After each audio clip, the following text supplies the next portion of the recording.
ഉപയോഗശൂന്യമായി കിടന്ന ഒരു മുറി വൃത്തിയാക്കുവാൻ അമ്മ തൻ്റെ മകളോട് പറഞ്ഞു. മകൾ ആ മുറിയിലേക്ക് കടന്നു ചെന്നു. പെട്ടെന്ന് തന്നെ അമ്മയുടെ അടുത്തേക്ക് തിരിച്ചു എന്ന് അമ്മയോട് പറഞ്ഞു.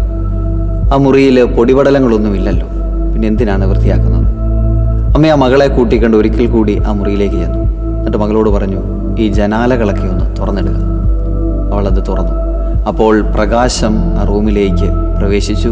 അവൾ ഒത്തിരിയേറെ പൊടിപടലങ്ങൾ അവിടെ കണ്ടു. യോഹന്നാന്റെ സുവിശേഷം 8-ാം അധ്യായം 12-ാം തിരുവചനം. യേശു പറഞ്ഞു, ഞാൻ ലോകത്തിൻ്റെ പ്രകാശമാണ്.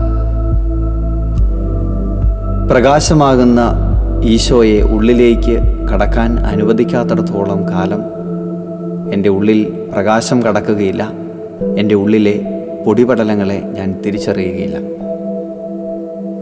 ഉള്ളിലേക്ക് പ്രകാശമാകുന്ന ഈശോയെ കടത്തിവിടാൻ തക്കവിധം നമ്മുടെയൊക്കെ ഉള്ളറകൾ തുറക്കട്ടെ.